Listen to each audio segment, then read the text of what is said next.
নমস্কাৰ বাইদেউ, আপোনালোকে চাবলৈ আৰম্ভ কৰিছে NEView 24/7 আৰু সুদেমা শৰৎ গায়ন আৰু লৈ আহিছোঁ আজিৰ দিনটোৰ এক গুৰুত্বপূৰ্ণ খবৰ। মুখ্যমন্ত্ৰী হিমন্ত বিশ্ব শৰ্মাই সংবাদমেল সম্বোধন কৰি যি কংগ্ৰেছৰ পৱন খেৰাই যি অভিযোগ উত্থাপন কৰিছিলে মুখ্যমন্ত্ৰীৰ পত্নীৰ বিৰুদ্ধে তিনিখনকৈ ৰাষ্ট্ৰত যি পাছপোৰ্ট থকা বুলি কৈছিলে বা যিসমূহ অভিযোগ উত্থাপন কৰিছিলে আৰু তাৰ পাছতে মুখ্যমন্ত্ৰী হিমন্ত বিশ্ব শৰ্মাই সংবাদমেল সম্বোধন কৰে আৰু এই সংবাদমেল সম্বোধন কৰি বিভিন্ন ধৰণৰ মন্তব্য কৰা দেখিবলৈ পোৱা যায়। মুখ্যমন্ত্ৰী গৌৰৱ গগৈকো কটাক্ষ কৰা দেখিবলৈ পোৱা যায়। মুখ্যমন্ত্ৰীয়ে সংবাদমেলৰ যোগে গৌৰৱ গগৈক কটাক্ষ কৰা দেখিবলৈ পোৱা গৈছে।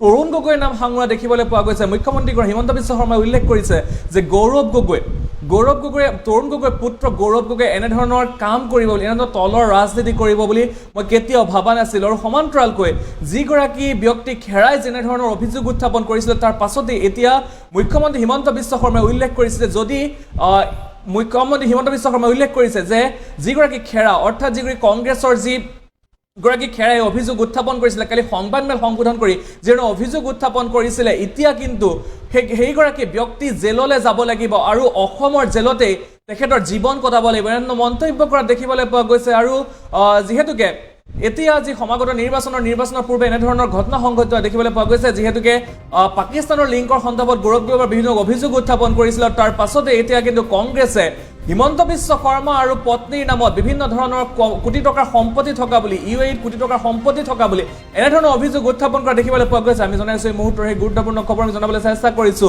যিহেতুকে মুখ্যমন্ত্ৰী হিমন্ত বিশ্ব শৰ্মাই ইতিমধ্যে সংবাদমেল সম্বোধন কৰা দেখিবলৈ পোৱা গৈছে। কালি নিশাৰ ভাগতে যি ৰিণিকী ভূঞাৰ বিৰুদ্ধে যি কংগ্ৰেছে অভিযোগ আনিছিলে সেই অভিযোগ খণ্ডন কৰা দেখিবলৈ পোৱা গৈছিলে কালি দিনটোত। আৰু তাৰ পাছত আজি পুৱাই সংবাদমেল সম্বোধন কৰে আৰু এয়াৰ সহায়ত জালিয়াতিৰে ৰিণিকী ভূঞাৰ ভুৱা পাছপোৰ্ট প্ৰস্তুতৰ দাবী কৰিছে মুখ্যমন্ত্ৰী হিমন্ত বিশ্ব শৰ্মাই। আৰু যিহেতুকে পৱন খেৰাৰ বিৰুদ্ধে অপৰাধমূলক গোচৰ ৰুজু কৰিছে, যাৰ কাৰণে মুখ্যমন্ত্ৰী হিমন্ত বিশ্ব শৰ্মাই উল্লেখ কৰিছে যে যিগৰাকী পৱন খেৰা সেই পৱন খেৰাৰ তেখেতৰ যি পিছৰচোৱা অৰ্থাৎ তেখেতৰ বাকী সময়ছোৱা অসমৰ যি জেল সেই অসমৰ জেলক কটাব লাগিব বুলি মন্তব্য কৰা দেখিবলৈ পোৱা গৈছে।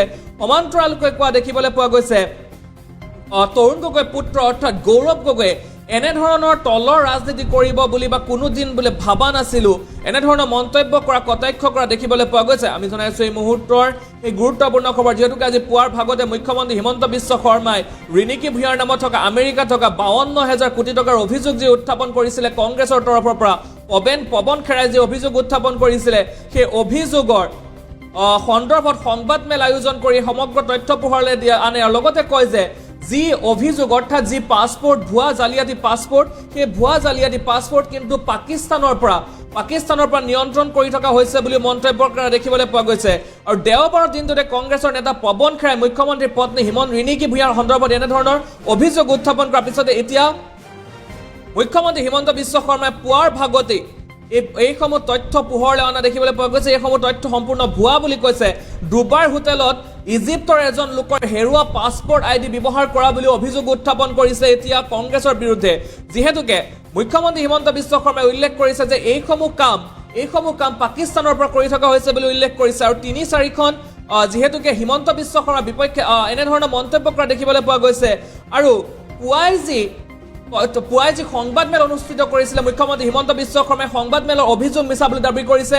আৰু সংবাদমেলত মুখ্যমন্ত্ৰীয়ে কেনেদৰে USD 199 দি আমেৰিকাত যিকোনো ব্যক্তিয়ে পঞ্জীয়ন কৰিব পাৰে আমাৰ কোম্পানী, মুখ্যমন্ত্ৰী সমান্তৰালকৈ কয় যে আমি আজি পুৱা এটা ফেক LP খুলিছো গৌৰৱ গগৈ নামত, যাৰ নাম দিয়া হৈছে গৌৰৱ এলিজাবেথ 786। এতিয়া এনেধৰণৰ বিভিন্ন ধৰণৰ কাম কৰা দেখিবলৈ পোৱা গৈছে। আৰু এক প্ৰকাৰ মুখ্যমন্ত্ৰীয়ে উল্লেখ কৰিছে যে সমগ্ৰ কাম যি তথ্য সেয়া আমেৰিকাৰ এটা ছ'চিয়েল মিডিয়া ছাইটৰ পৰা সেইসমূহ ভুৱা তথ্যসমূহ পোহৰলৈ অনা হৈছে। আৰু 53,000 কোটি টকাৰ যি অভিযোগ উত্থাপন হৈছিলে 53,000 কোটি টকাৰ দি আমেৰিকাত যি কোম্পানী খোলা বুলি অভিযোগ উত্থাপন কৰাইছিলে সমগ্ৰ কিন্তু অভিযোগ এতিয়া নস্যাৎ কৰা দেখিবলৈ পোৱা গৈছে। আৰু সেই সন্দৰ্ভত কি সংবাদমেলত কি কৈছিলে, গৌৰৱ গগৈৰ সন্দৰ্ভতো কি কৈছিলে, পৱন খেৰাৰ সন্দৰ্ভত কি কৈছিলে আমি শুনাই ল'ব বিচাৰিছো।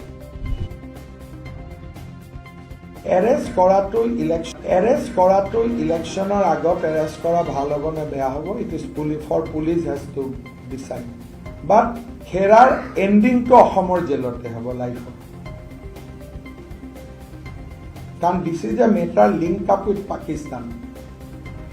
So it is no longer এইটো অকল simple fraud কেছত নাই এতিয়া এই গোটেই ডেটাটোত হেল্প কৰিছে পাকিস্তান গতিকে এতিয়া this is crime against nation to take help from Pakistan. So এইকাৰণে খেৰাৰ মই ভাবো জীৱনৰ শেষটো অসমৰ জেলতে হ'ব দুটা ফৰ্মুলা মোক কংগ্ৰেছে কৈছে যে বহু দিনৰ পৰা খেৰাক খেদিব কংগ্ৰেছে যত্ন কৰি আছিল সেইকাৰণে খেৰাকে ফলছ কাগজবোৰ দি দিব যে তই মৰ গ'লো সেইটো এটা ফৰ্মুলা দ্বিতীয় ফৰ্মুলাটো হৈছে যে ইয়াতে সিজু বুলি ল'ৰা এজন আছে কি এইবিলাক বনাই হয়তো তেওঁ কেনেকুৱা দেখাই দিলে সব অৰিজিনেল ৰিচেক নকৰিলে দুইটা হ'ব পাৰে আৰু এইবিলাকতো গুগল ৰিভাৰ্ছ চাৰ্চ কৰিলে যিকোনো লে মানুহ এজনেও এইটো পাই যাব বহুত ডাঙৰ টুল নালাগে এনেকে ফটো কেইখন মেটচ কৰোৱাটো দেয়াৰ আইজ এনাফ আৰু তেওঁলোকে ভাবি আছে যে লয়ে তেওঁলোকক ঢুকি নাপাব ইলেকশ্যনত এইবিলাকৰ একো এফেক্ট নাই এইটো বেলেগ কথা কিন্তু মই কনচাৰ্ণ হৈছো যে পাকিস্তানৰ হেল্প কিয় ললে নহয় এৰেষ্টটোতো এৰেষ্ট কৰক বুলি ক'ব নালাগে এফআইআৰত যদি এৰেষ্টৰ কণ্ডিশ্যন আছে এৰেষ্ট কৰিব আকৌ এণ্টিচিপেটৰী বেল ল'ব নাযাওঁ বুলি কৈ দিয়ক ইমানে কথা মোৰ এইটোৱে বেয়া লাগিছে যে তৰুণ গগৈ ল'ৰা ইমান তলত যাব নালাগিছিলে আৰু অহাকালি আমি তেওঁক কম যে গৌৰৱ এলিজাবেথ 786ত 1 লাখ কোটি টকা জমা দিয়া হৈছে এণ্ড চবেই ফৰ্ম কৰিব পাৰে তাতে গৈ মাত্ৰ ইউ হেভ টু পে 20,000 ডুবাইৰ প্ৰপাৰ্টি লিষ্টখনত চাব এখনত হোটেল লিখিব নোৱাৰি ওন হোটেল ৰুম নাম্বাৰ তাৰমানে হোটেলখন পুৰা নহয় সেই ৰুম নাম্বাৰটোৰহে মালিক ইমান কেঁচা কাম কৰিছে পাকিস্তানী মানুহৰতো বুদ্ধিও মোটা বুদ্ধি না যোনে ডুবাই হোটেল ওন কৰা বুলি লিখা নাই হোটেল ৰুম নাম্বাৰ এটা দি কৈছে এইটোৰ মালিক